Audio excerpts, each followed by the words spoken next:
तो last class में हम लोगों ने जो देखा था वो देखा था जहांगीर की गोल्डन चेन ऑफ जस्टिस। यहाँ तक हम लोगों ने लास्ट क्लास तक देख रखा था। ठीक है, इसके आगे हम लोग कंटिन्यू करते हैं। तो अब लिखिएगा नेक्स्ट पॉइंट, जहांगीर का एक एम्बिशियस क्या था, प्रोग्राम था, या कहिए कि उसका एक एम्बिशन था। क्या था वो लिख लीजिए। लिखिएगा in the year 1926, in the year 1926 Jahangir began to हाँ लिखिएगा began to contemplate an alliance between the Ottoman empire पढ़ाया था आपको। तो ये ओटोमन अम्पायर कहाँ के हैं, सेंट्रल एशिया, यानी कि एशिया और यूरोप के बॉर्डर वाला एरिया जो हम लोगों ने देखा था, क्या था, ओटोमन अम्पायर। ठीक है, ओटोमन अम्पायर और मुगल्स के बीच में इसने ओटोमन अम्पायर और मुगल्स के बीच में क्या करना चाह रहा था, एक अलायंस बनाना चाह रहा था। क्या पर, एंड साथ में किसको, उज्बेक्स को लेकर, उज्बेक्स। और किसके खिलाफ, तो ये तीनों एक साथ होते किसके खिलाफ, against the सफाविद्स।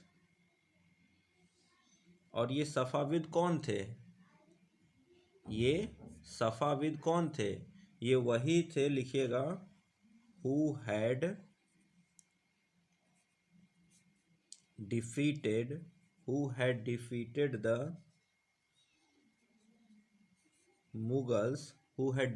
the Mughals at Kandahar. कहाँ, कांधार में मुगल्स इन्हीं से हारे थे, और कांधार मुगल्स के हाथ से चला गया था। मैंने बताया था ना, कांधार जहांगीर के अकबर ने कांधार पर कब्जा किया पर्सिया के शाह से, और जहांगीर के टाइम पर कांधार को सफाविद्स ने मुगलों से जीत लिया था। तो इन सफाविद्स को हराने के लिए इसने क्या किया, ओटोमन और उज्बेक्स को अपने साथ मिलाने की कोशिश की। ठीक है, और इस अलायंस को करने के लिए उसने क्या किया, भाई अलायंस ऐसे तो होगा नहीं, भाई संदेश भेजा जाएगा। तो इसने लेटर लिखा, लिखिएगा, ही even wrote he even wrote a letter to the Ottoman सुल्तान। कौन था, तो मुराद फोर्थ। तो अब आपके पास एक फैक्ट ये भी हो गया कि अगर यहाँ पर दिल्ली या मुगल सल्तनत में जहांगीर है, तो वहाँ ओटोमन अम्पायर में इसके कंटेम्प्ररी कौन है, तो जहांगीर के कंटेम्प्ररी कौन है, मुराद फोर्थ है। हाँ, लेकिन एक चांस ये है कि ये बहुत ही रेयर चांस है कि आपसे इस तरह के क्वेश्चन पूछे जाएं, लेकिन आप इसको शॉर्ट नोट में नहीं भी लिखोगे चलेगा, लॉन्ग नोट्स में या मेन नोट्स में इसको लिखो, लेकिन जब रिवाइज करो तो एक बार इसको ज़रूर देख लो कि मुगल अंपायर का ओटोमैन के साथ एक बार कोशिश की गई जहांगीर के टाइम पर अलायंस करने की, किसके खिलाफ, सफाविद्स के खिलाफ। और ये सफाविद कौन थे, जिनसे कौन, जहांगीर के टाइम पर मुगल सल्तनत के हाथ से कांधार चला गया था। ठीक है, लेकिन अब इसमें क्या हुआ, तो लिखिएगा but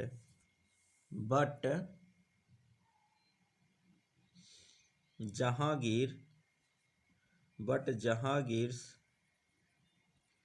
ambition, but Jahangir ambition, however, did not materialized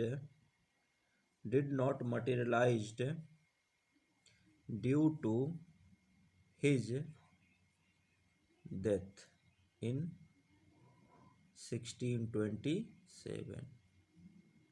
1627 में इसकी डेथ हो गई और ये इसका सपना या ये इसका एम्बिशन पूरा नहीं हो पाया।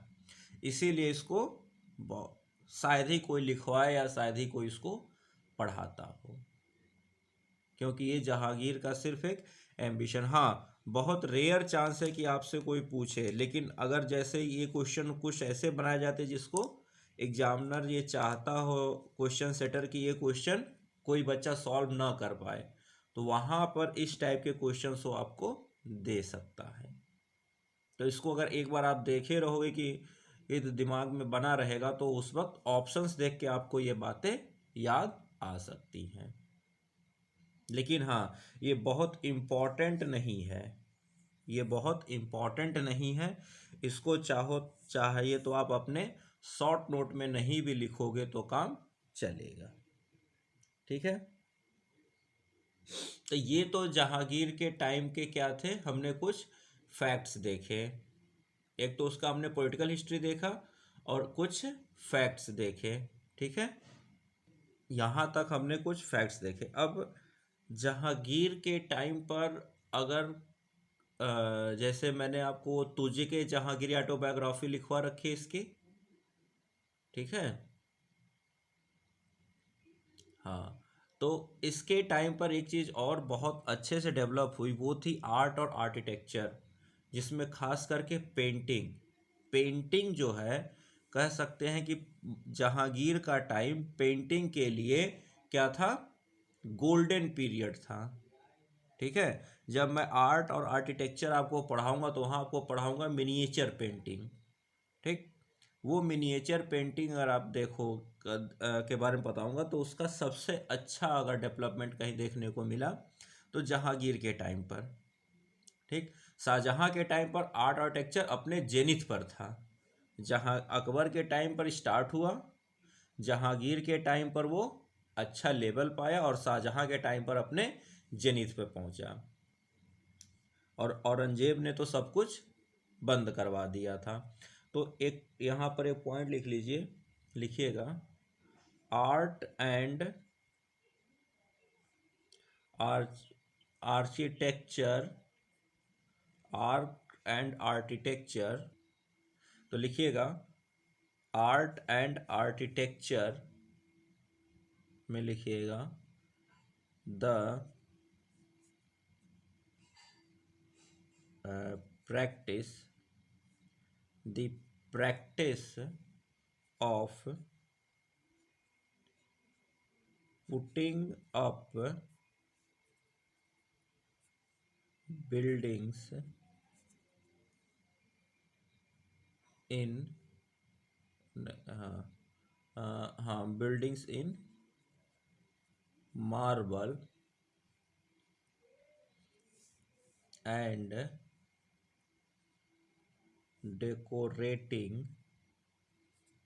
decorating the walls with floral designs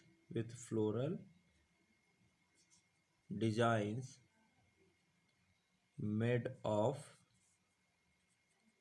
semi precious stones, और इस कला को कहा जाता है नोन एज पिट्योडूरा, पिट्रा डूरा।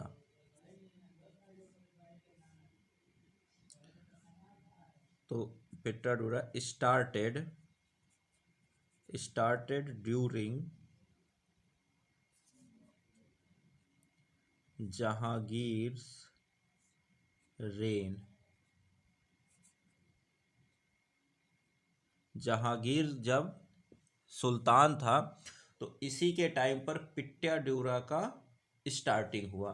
पिट्याड्यूरा क्या है? जैसे कि आपने देखा होगा, ताजमहल देखा हो या कोई भी पुरानी इमारत देखेंगे, खास करके मुग़ल सल्तनत काल की, तो उसमें जैसे मान लीजिए कि एक ये मार्बल है, तो इस मार्बल में क्या करेंगे, शेप बनाएंगे। ठीक है, जैसे मान लीजिए यहाँ पर गुलाब का या किसी फूल का ऐसे करके इन्होंने शेप बना दिया। अब उस शेप के आकार का उस मार्बल को कट कर देंगे और दूसरे स्टोन या दूसरा कलर का मार्बल को कट करके वहाँ पर फिल कर देंगे, और वो इतना बारीक होता है कि 1 mm का भी वहाँ पर स्पेस नहीं होता है।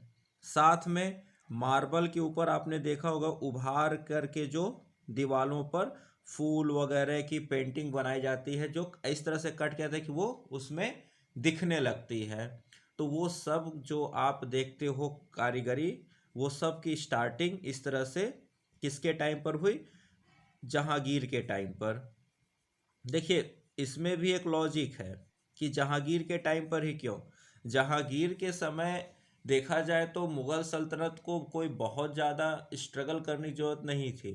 मुग़ल सल्तनत में शांति थी, और जब शांति रहेगी तो फिर नई नई चीज़ों का आविष्कार होगा, और पैसे की कोई कमी नहीं थी, क्योंकि रेवेन्यू अकबर ने इतना अच्छा सेटअप करके गया था कि रेवेन्यू वगैरह इन लोगों के पास बहुत अच्छा था।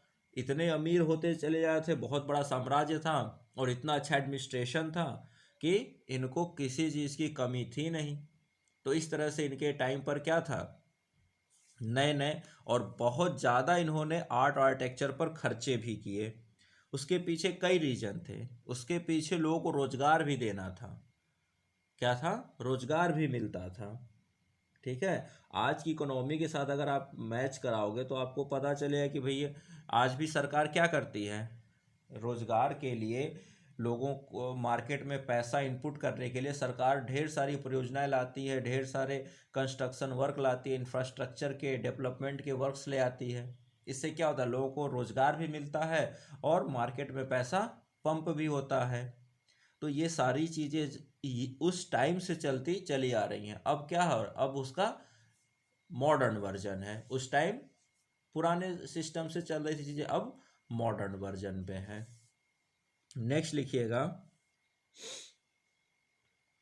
हाँ, इससे के टाइम पर क्या था? पेंटिंग। तो पेंटिंग के बारे में कुछ लिख लीजिए जहांगीर के। लिखिएगा, लिखिए मुगल्स, लिखिएगा Mughal painting, Mughal painting reached it's zenith. Mughal painting reached it's zenith under Jahangir.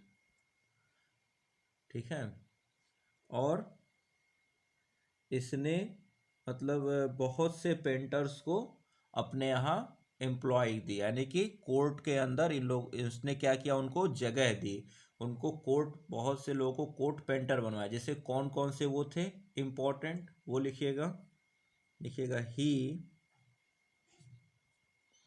Employed, he employed किसको? अबुल हसन, फिर बिशन दास। ठीक है, मधु,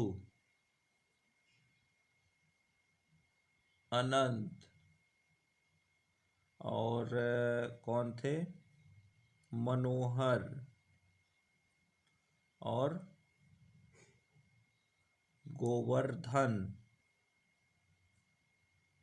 एंड उस्ताद मंसूर एक्सेट्रा। तो थे तो कई, लेकिन जो मेन थे उसमें कौन थे? अबुल हसन, बिशन दास, मधु, अनंत, मनोहर, गोवर्धन और उस्ताद मंसूर, जिसमें से अगर देखा जाए तो बिशन दास, कौन? बिशन दास। तो बिशन दास के लिए लिख लीजिए कि बिशन दास की स्पेशलिटी क्या थी? तो मास्टर ऑफ पोर्ट्रेट्स, ये पोर्ट्रेट्स बहुत अच्छा बनाते थे। पोर्ट्रेट्स में पता होगा ना क्या होता है? पोर्ट्रेट्स यानी किसी को सामने बिठाकर उसकी पेंटिंग बनाना। तो उस टाइम तो वही था एक तरीका, फोटोग्राफ वगैरह कोई सिस्टम तो था नहीं कि फोटो खींच कर दे दिया और आप उसको देख कर बना दो।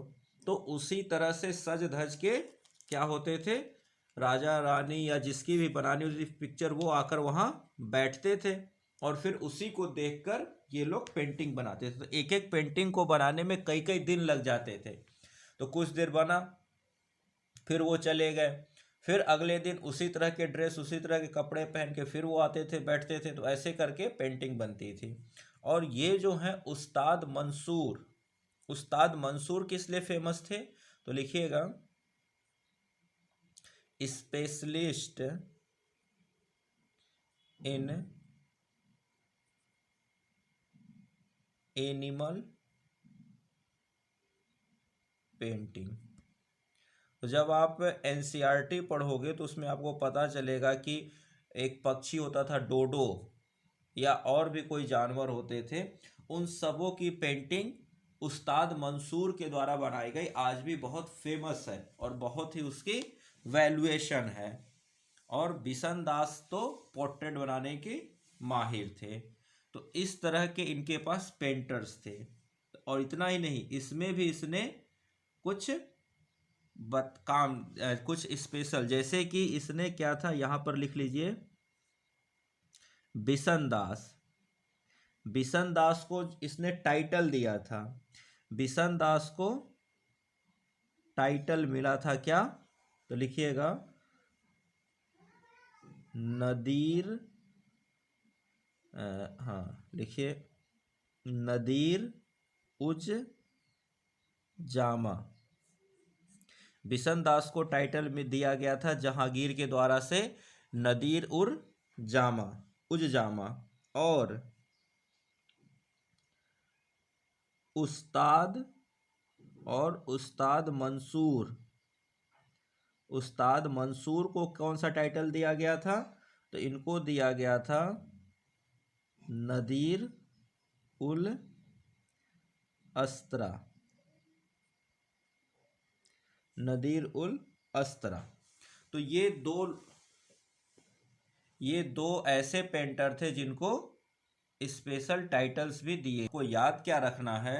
देखिए, इसके दो पेंटर, बिशन दास और उस्ताद मंसूर, इन दोनों की खासियत याद रखनी है। बिशन दास पोर्ट्रेट बनाने के स्पेशलिस्ट, मंसूर, उस्ताद मंसूर एनिमल पेंटिंग के स्पेशलिस्ट। ठीक है। साथ में बिशन दास को टाइटल मिला नदीर उज जामा और उस्ताद मंसूर को टाइटल मिला नदीर उल अस्तरा। ठीक है। तो ये पॉइंट्स आपको मैच द कॉलम में आएंगे कि किसके टाइम पर कौन से पेंटर थे। वहां पर तो आर्ट और आर्किटेक्चर में आपको पेंटिंग के बारे में बताया जाएगा, इनकी कलाकृतियों के बारे में स्पेशलिस्ट बताया जाएगा। लेकिन ये बातें आपको यहां पर याद रखनी होंगी कि कौन सा पेंटर किसके टाइम पीरियड में था। ये बातें आपको यहां याद रखनी होंगी। ठीक है। और कुछ एक दो पॉइंट और लिख लेते हैं जहांगीर के बारे में फैक्ट। तो लिखिएगा, Jahangir sent Bishan Das to Persia, Jahangir sent Bishan Das to Persia to make portrait of Shah Abbas of Persia and his family. ठीक है। तो बिशन दास को पोर्ट्रेट बनाने के लिए इसने भेज दिया था पर्सिया के राजा के दरबार में, उनके और उनके फैमिली के। और उस्ताद मंसूर तो एनिमल पेंटिंग के माहिर थे। तो ये कुछ हम लोगों ने पॉइंट्स लिखे। नेक्स्ट लिखिए। तो ये पेंटिंग के लिए इतना ज़्यादा इसके मतलब था कि इसने क्या किया, तो लिखिएगा Jahangir established a separate department. Jahangir established a separate department for painting under अघरीजा। ठीक है, तो इसने एक पूरा का पूरा पेंटिंग के लिए सेपरेट डिपार्टमेंट ही बना दिया। इससे हमें पता चलता है कि इसका मतलब कितना ज़्यादा क्या कहते हैं पेंटिंग के लिए इसके अंदर जुनून था। ठीक है, तो ये तो पेंटिंग की। कुछ इसके यहाँ पर क्या हुआ, आर्किटेक्चर वर्क, जैसे पिट्रा ड्यूरा बना की खोज का स्टार्टिंग हुआ। कुछ बिल्डिंगें भी बहुत अच्छी अच्छी इसके टाइम पर बनी। ताजमहल जैसी बिल्डिंग तो नहीं बनी, लेकिन कुछ अच्छी अच्छी बिल्डिंगें भी इसके टाइम पर बनी। जैसे लिखिएगा Noor Jahan built the tomb of her father इत्माद ud Daula eight Agra. आज भी ये टॉम्ब है, आज भी आप नेट पर सर्च करिएगा तो आपको इस टॉम्ब की फिगर दिखेगी, और बहुत ही खूबसूरत और बहुत ही अच्छा तरीके से बनाया गया है। लेकिन इसका जो डिज़ाइन है वो थोड़ा सा आपको कहाँ का, तो मंगोल वगैरह टाइप का दिखेगा। ठीक है, इसमें टॉम्ब नहीं दिखेगा, ये फ्लोर वाइज दिखेगा। जो गोल गुंबद बनाया जाता है जैसे ताजमहल वगैरह में, वैसा ये नहीं दिखेगा। ठीक, नेक्स्ट लिखिएगा जहांगीर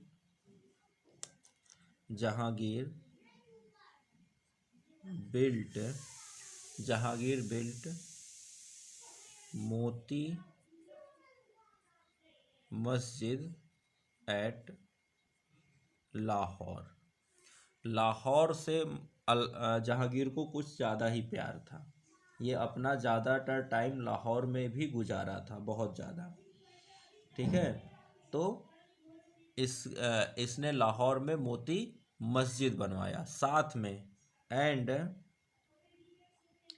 हिज ओन मौसोलियम, यानी अपना कब्रगाह भी वहीं पर इसने खुद ही बनवा दिया था लाहौर में। ठीक है, तो इसने मोती मस्जिद बनाया और साथ में अपना मुसोलियन भी वहीं बनवाया। कुछ और भी कंस्ट्रक्शन वर्क करवाए छोटे छोटे, तो लिखिएगा he laid a number of gardens. He laid a number of gardens. कहाँ पर, कश्मीर में, इन कश्मीर। जैसे अगर आपने नाम सुना होगा शालीमार गार्डन, कश्मीर का Shalimar garden and Nishant garden, ये सब आज भी मौजूद है जहांगीर के द्वारा बनाए गए गार्डन्स कश्मीर में। ठीक है, और एक और भी चीज़ है, छोटा सा पॉइंट है, चाहे तो इसको लिख लीजिएगा। लिखिए the use of hello. Hello समझते हैं क्या होता है, या इसको कहा जाता है डिवाइन लाइट।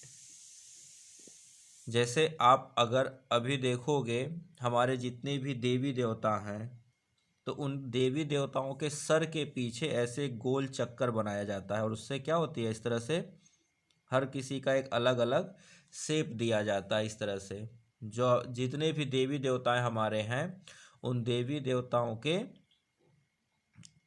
सर के पीछे इस तरह से हॉलो चक्कर दिया जाता है, मतलब कि वहाँ से एक डिवाइन लाइट निकल रही है।